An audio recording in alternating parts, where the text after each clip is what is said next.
hyvää huomenta ja tervetuloa videon pariin. Mä ajattelin, että mä kuvaan päivän töistä nyt.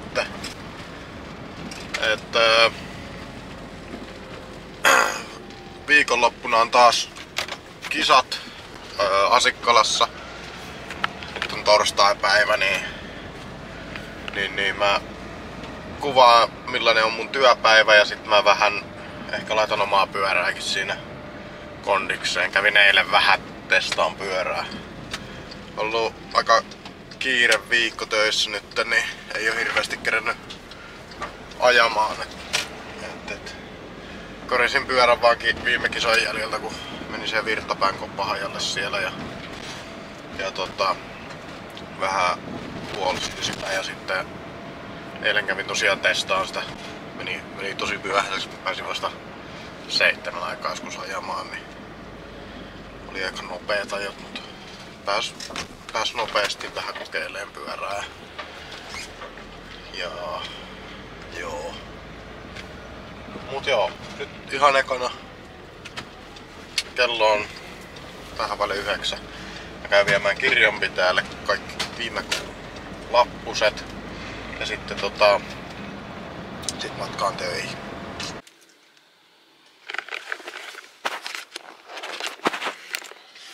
Nyt on kaikki laput viety Goodwill-tilille.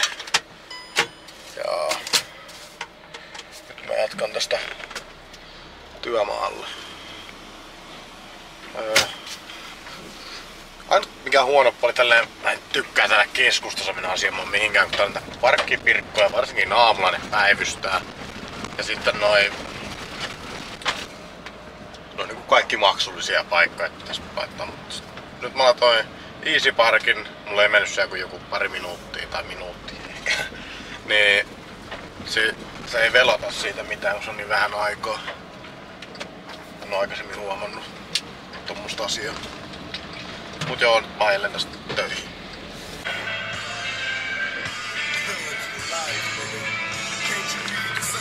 Onpas tosi kiva keli, ois kiva mennä vaikka ajamaankin aamusta. Mut mulla on siellä yksi pikku brokkis pyörä, mistä on kone levällä ja se pitäis lauantaina mennä kisoihin sillä, niin täytyy mennä laittaa se kasaan. Sain eilen vasta iltapäivällä tuli siihen osat, niin ei oo kerännyt aikaisemmin, tai ei ois voinutkaan kerätä aikaisemmin, ellei jos eilen illaksi jäänyt sitä kasailee, mutta kyllä sitä jonkunnäköiset työajat pitää itelläkin olla ja kerätä tekeen omia juttujakin, ettei joka ilta oo tuolla nakertamassa. No niin, nyt vaihan työvaatteet päälle ja postipate olikin näköjään samaan aikaan tuossa ovella, se oli toi paketteja. Tuli jotain petevermeitä ja kyllä siellä uuden takarenkaan kisoihin, niin otetaan ne sisälle.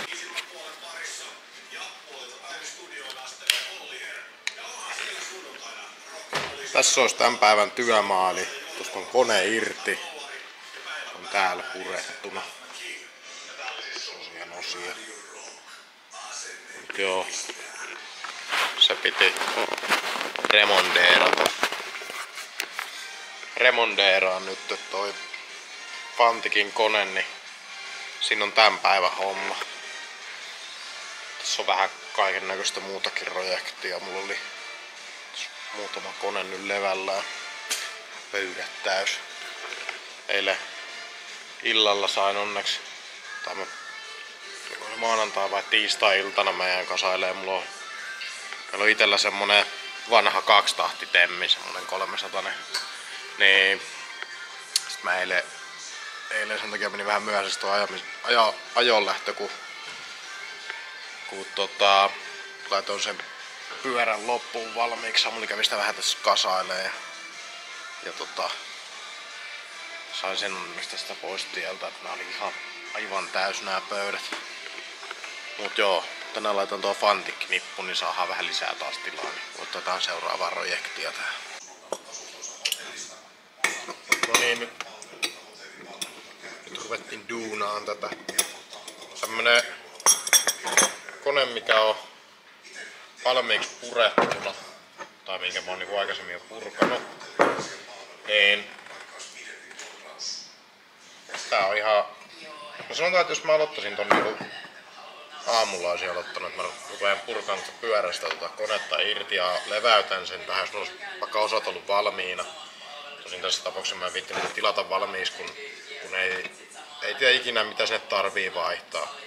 Et jos sä tilaat sinne tiivisteet ja stefat ja tilaakerit ja männän ja kiertokangen, niin sit jos siellä onkin joku muu laakeri vaikka vähän huonona tai sitten joku kytkimen osa on vähän loppu tai jotain, niin ne saa sitten samalla, sitä ei tarvitse erikseen tai joka kerta tilata. Niin, tässä tapauksessa niin mä tilasin nämä kaikki sit vasta kun on tämän koneen kokonaan auki. Mä en oikein tai siis mä koitin kysellä tähän alkuperäisosia, niin tällä hetkellä ainakin niin, tai tuo maahantuonti Fantikilla, niin sä et saa suoraan maahantuotosta ostettua osia, että sun tarvii jonkun jälleenmyyjän kautta ostaa ne. Ja niitä ei oikein ollut innokkaita myymään, ne tarjosi vaan tarvikeosia. Ja sit taas tarvikeosia saat tilattua itse mistä vaan, niin tilattiin VHM:ltä tähän nyt osat. Mut joo, tämmönen homma, niin tää on niinku, sanotaan, yhdessä täydessä päivässä tekee varmaan tämmösen 2-tahtikoneen, ehkä jopa 4-tahtikoneenkin. Et se on niinkun, sanotaan, tunnin homma, kun sä otat koneen irti rungosta. Jos on joku tuttu pyörä, se voi mennä vähän nopeamminkin.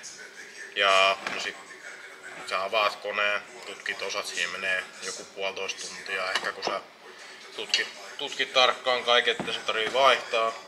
No sit sä saat uudet osat, se jää tuohon levälleen se kone.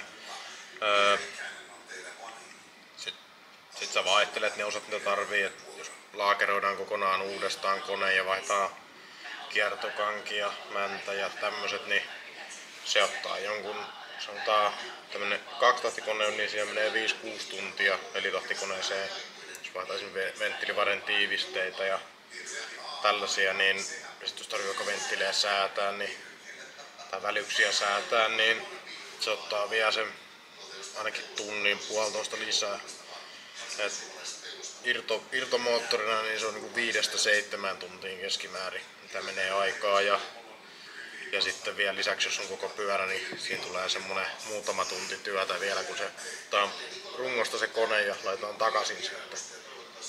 Et sanotaan niinku pahimmillaan niin se voi olla 10 tunnin homma. Ja sit mä oon tehnyt TikTok jotain videoita noista remonteista ja sit joku oli kysynyt jotain hintaa jollekin remontille ja mä laitoin sille sitten irtomoottorille mitä ne maksaa ja näin. Et esimerkiksi mulla on niin 2-tahtisen niin kun irtomoottori, niin noin 300 € niin kun työn osuus plus sitten jos vaihtaan kiertokanki. Mutta 380 on 2-tahtimoottori huoltotyö. Sisältää sisäalvin. Ja 4-tahtikoneessa niin se on vähän tyyriimpi, että se on niinku 400-500 €. Ja jos sit siellä tuli just, että tee mieluummin ite ja säästä. Mutta mä oon tehnyt aika monta semmoistakin, mitä on eka itse tehty ja säästetty, niin näissäkin on niinku tosi monta asiaa, mitä pitää tietää. Ja jos ei tiedä, niin voi tulla tuhoa aikaiseksi. Että esimerkiksi noi mopon koneet on just semmosia, missä se on ihan perhanasti vaihteessa kaikkia rikkoja ja spacereita, niin ne yleensä heitään mäkeensä, kun ne tippuu johonkin pöydälle. Sitten ei toimi vaihteistot niissä. Tai sinne tulee jokin liikaa välystä tai on liian vähän välystä, joku laakeri leikkaa kiinni. Ja sitten etsitään syytä, että miksi se on hajonnut. Mä en ikinä, jos jää osia ylitte, niin mä heitän tän menee vaan, että pitää tutkia, että mistä ne puuttuu. Eikä kyllä oo ikinä oikeastaan jäänytkään mitään nyt mä koitan sen verran tarkasti nää tehdä, että ne menee oikein tavarat takas sisälle. Ja mut joo. Työn hinta siis koostuu ihan täysin siitä tuntimäärästä mitä näihin menee. Että mulla on niinku tuntivelotus on 75 €. Ja se moottoriremontin hinta on laskettu niin, että siitä jää vähän vähemmän tuntia, että se ei ole tosiaan 75 € mitä mä velotan siitä, vaan se on 65-70 € tunti mitä sitä jäisi. Ja välillä voi mennä vähän enemmän aikaa siihen, silloin siitä jää vähän vähemmän rahaa, välillä voi mennä vähän vähemmän aikaa, silloin sitä jää vähän enemmän. Mutta se on niinku semmonen keskivertohinta. Tuntityönä mä en viitti tätä tehdä, koska ihmiset aina haluaa tietää etukäteen mitä joku maksaa, niin sen takia mä oon niinku tuollain keskivertin laskenut mitä tommonen koneremontti maksaa. Mut joo. Revitään täältä öljytiivisteet irti ja petilaakerit päästetään pois ja vaihtaan kiertokankeen. Niin.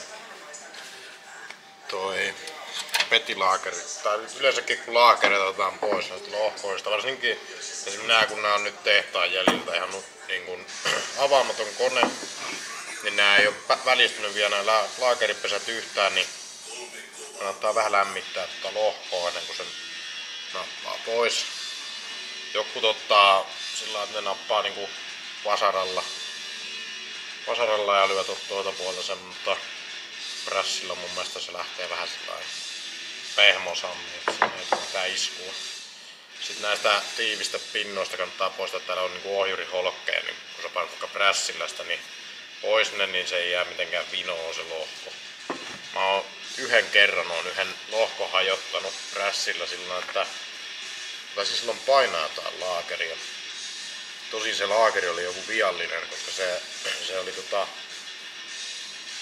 se oli niinku jotenkin väärän kokoinen, että se vaikka mulla lohko oli lämmitetty, laakeri oli kylmä, niin se ei uponnut tuonne niin normaalisti, sehän suurin piirtein tippuu se laakeri. Sitten kun se meni sinne, se oli mun mielestä Cambiaxin laakeri, ja mä kokeilin, se oli niinku rullalaakeri, kooli oli Cambiaxissa, mutta se laakeri kiinni, niin siinä oli joku virhe siinä laakerissa, että se ei niinku mennyt edes sinne. Mutta mä koitin, mä ajattelin, että se junttas oli se tarpeeksi lämmin se lohko tai kylmä laakeri, ja mä koitin prässillä painaa sitä. Sitten se oli toisella puolella nelitahtikone, missä tuli niinku kotarin kone, missä tulee jakoketju tältä puolelta. Niin se on pieni silta, mikä tuli ihan pikkusen tosta niinku ulospäin tosta niinku tiivistepinnasta. Ja se oli siinä niinku prässin tasoa vasten ja sitä kun painoin, niin murtui sieltä. Se seinämä oli tosi ohkainen. Että täytyy olla tosi varovainen kanssa. Silloin jouduin ostamaan asiakkaalle ei, tai itse asiassa kävi sillä, että mä ostin yhden käytetyn moottorin alakerran. Se oli halvempi kuin uudet lohkot ostaa. Ja ne laakeroit tietysti uudestaan ne käytetyt lohkot. Ja niissä vähemmän ajetut kyllä, mitä sillä oli ollut siinä. Mutta saa olla tosi tarkkana näitten kanssa. Voi tulla niinku aina niinku iso tuho aikaiseksi myös. Sen takia ei kannata ikinä tehdä kiireellä mitään. Mut joo, aina kun ottaa laakerilta pois, niin kannattaa vähän lämmittää sitä lohkoa, niin se lähtee mukaan nyt just kun on uusi. Tai niinku, että näitä ei ole tätäkään remontoitu vielä, niin se ei ole yhtään välistynyt tuo laakeripesä, niin se lähtee vähän mukavammin ja se ei väljästä heti sitä laakeripesää. Sitten seuraava homma on putsata tiivistepinnat. Mulla on tää on Würtin kone. Painelma toimimaan, tähän tulee tämmönen mä en tiedä miksi tätä sanotaan, mutta tää on niinku tarkoitettu tiivisteiden irrotukseen, että tiivistepinnalta lähtee niinku vanha tiivistejäämä tai tiivisteliima pois. Näitä on ainakin 3 eri miten se sanotaan, onko se vahvuutta vai miten, nää on niinku vähän kovempia jokut terät, tai siis nää paikat näihin, tää valkoinen on oikeastaan pehmeä. Niin se ei vaurioita tiivistepintaa. Tällä näissä ei onneksi oo hirveän niin oikeastaan juuri mitään, mutta ketään sillä läpi, että niistä varmasti lähtee. Se on täysin puhdas se tiivistepinta.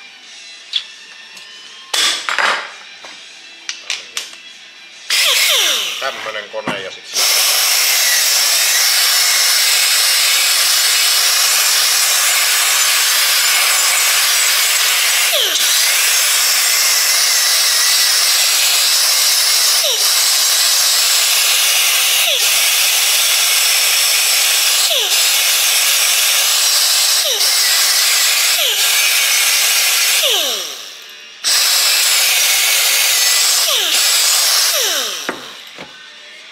noin. Ei ollut vielä mikään hirveän paha toi kiertokongelaakkeri. Tapissa nyt jotain pientä jälkeä näkyy toisella puolella jo, mutta varmaan olisi vielä hetken mennyt. Nää kansi aina, jos on näitä muovilimppuja Kiinassa Kampiokselissa, niin noi ruuvit tarkistaa, ne ei ole lähtenyt löystymään. Jos niitä joutuu kiristämään, niin sitä kannattaa käyttää kokonaan auki ja laittaa lukite sinne uusiksi väliin, kun se on murtunut se lukite sieltä silloin jo. Mut joo, tuus kanki kiinni. Jatketaan. Vielä sen verran, että tossa on alkuperäinen kanki, tässä on uusi Roxin kanki. Nää on niin kuin lähestulkoon identtiset, ihan samaiset valumötikät. Toi alalaakerin toi voitelukanava on ehkä ihan hitusen ohkaisempi tuossa Roxissa. Ja sitten taas ylälaakerin reikä, niin se on taas ihan saatisti isompi. Nyt on hyvin samanlainen. Nuo Roxin kanget on, kun ne tähän Japanissa, niin ne on kyllä ihan hyviä ollut ja toimivia. Vaikka jotkut haukkuu Roxin osia, mutta mä en oo ikinä nähnyt oikeastaan mitään huonoa noissa. Et mä en tiedä, olisiko ne ehkä jotkut männät mitä on ollut, ne on ollut niinku huonoja, mutta ja ne on vähän semmosia omasta huonon näköisiä jopa. Mutta nämä kiertokanget, niin nää on ihan hyvän näköisiä. Tähän myytiin VHM:n omaa jotain kiertokanget, mikä oli 3 milliä pidempi. Toi dynokäyrä, niin se tuo aika paljon jerkkua yläkierroksille. Et toi Fanticin Peakin kone on just vähän semmonen, mun mielestä se tulee niinku raja vastaan yläkierroksilla. Et jos itellä olisi tommonen pyörä, niin kokeilisin kyllä ehdottomasti. Mut joo, lyödään nippuun toi kampuri.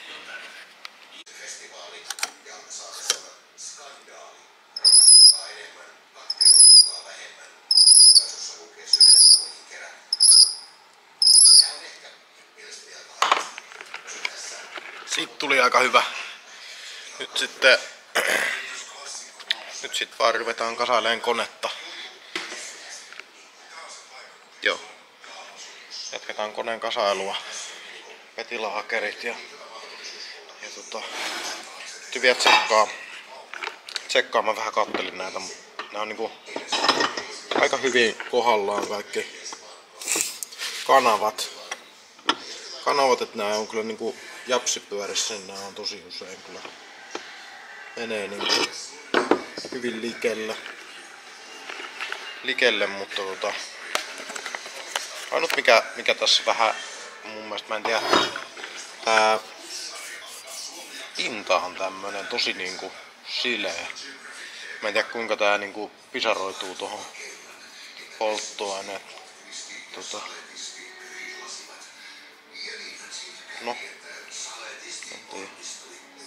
olisi kiva kokeilla kaikki, tehdä näitä, vähän muokkailla ja testata, mutta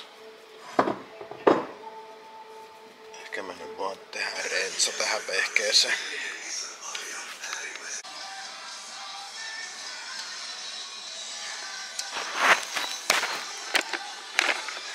Joo, nyt kysyin tuolta asiakkaalta ja se halusi vähän muokata. Ne oli mun mielestä oli aika paljon paranneltavissa. Niin vähän duunailtiin noita kanavia tossa ja lohkoja kohdisteltiin. Mutta joo, mä lähden syömään, mä vielä sen jälkeen tarkistan nuo kaikki. Mä vähän viimeistelen niitä ja sitten sit lyödään koneen nippuun. Jälkkäribuli. Ei vetää makaronia ja jauhelihaa kotona. Käyn aika usein työpäivän aikana, mä käyn syömässä jossain ihan lounaan, kun niihin kuuluu aina salaatit ja kaikki sörsössä, niiden jälkkärit ja muut, niin niitä tulee harvoin kotona tehtyä. Mutta Pinsku oli tehnyt kotiin ruokaa, niin kävin siellä syömässä.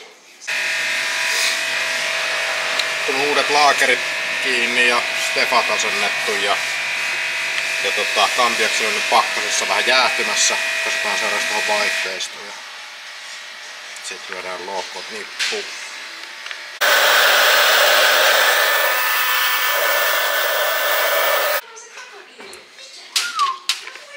Eli nää tuli ton näköiset noista kanavista.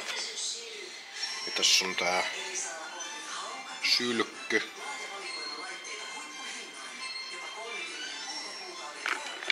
Tuli aika hyvä mun mielestä. Nyt kasaillaan tää pannu loppuun. Oho, minkäs vitu automa. Nyt ois pannu kasassa. Pitäis vielä lyödä tuon runkoon kiinni. Kello on jo kohta 5:30. Nää jotenkin venyy aina, tästä tulee kaikkea sivuhommaa ja joku käy tässä ja muuta, niin tulee kaikkea härvättävää. Niin. Mut joo, lyödään se tohon runkoon nyt.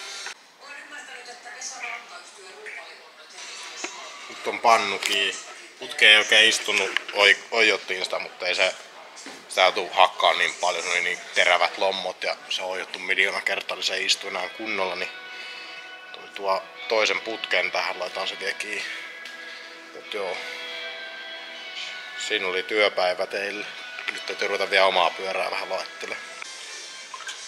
On uutta misukkaa alla etelä, että oikein käytetty renkaa, ei vittu ottaa uutta, niin, mutta lyödään vielä pyörään alle renkaat ja tässä on pyöräkin sitten valmiina kisoihin. Lähdetään pieniä rasvailuja vielä. Joo. Kello on jo 9 nyt. Eli kevyt 12 tunnin työpäivä. Tai no, työpäivä loppui itse tuossa joskus 7 aikaa. 7-8 aikaa saatu prokkiksen valmiiksi. Tuli oikein pois se. Mutta sitten vielä kun jää parista tunnista tähän vähän omia pelejä nakertaa, niin tulee aika pitkä päivä.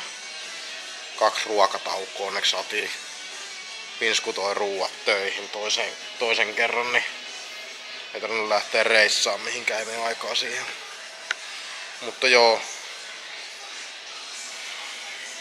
Eli tän päivän aikana niin saatiin yksi moottori tehty ja laittua se pyörään kiinni, se oli valmiina asiakkaalle viikonlopun kisoihin. Ja sitten oma pyöräkin tässä nyt sitten vielä loppuun kuntoon. Huomenna pitäisi vielä ehkä mennä kävelee, tai sillä mä koitin nyt saada tälleen torstaiksi nämä kaikki valmiiksi, niin vois huomenna käydä sitten kattoo vähän pätkiä Lahdessa. Ei mene sit ihan sokkona kisassa. Vaikka tossa olisi kyllä hommaa huomisellekin, mutta kiva panostaa välillä taas näihin kisahommiin, ettei tee pelkkää työntekoa. Vaikka tää nyt aika liikin työnteko on siltikin ollut. Eilen kävi joskus, no taisin sanoakin, että kävi 7 aikaan ajamassa illalla vähän. Testaa pyörää vaan ja siinä on ainoat metrit taas viime kisojen jäljiltä. Ei ole hirveästi kerinyt ajaa. Mutta joo. Ihan by the way muuten, jos tarvitte muuseja, niin niitä löytyy Airmoussen muuseja. Mä pidin samat hinnat niillä, vaikka tuo alvi nousi. Eli ei kallistunut muusien hinnat. Siinä ei iso tappio tuu nyt vielä. 1,5%, mutta niissä on hyvä tasaraha tällä hetkellä, niin ei jaksanut ruveta senttejä muuttelemaan niihin tai jotain euron lisäyksiä, niin samaa hintaan saa niitä edelleen. Ja joo. Nyt mä laitan noin vanteet kiinni ja pyörään ja taitan lähteä sitten kotiin. Noin. Tuo paja kiinni tältä päivää. Joo, oli aika pitkä päivä kyllä. Mutta täytyy vielä tehdä vähän pidempiä päiviä, niin ei tarvitse perjantaina tulla sitten hommiin. Tai tarvis kai tulla, mutta täytyy keskittyä mopohommiinkin välillä. Tai omiin mopohommiin. Mut joo, tällainen oli meikäläisen työpäivä ja katsotaan, jos mä teen nyt viikonloppuna kisoista vielä video. Muista tilata kanava, jos kiinnostaa nämä videot ja tykkää videosta, jos oli hyvä video. Kommentoi mitä videoita teen seuraavaksi. Moro!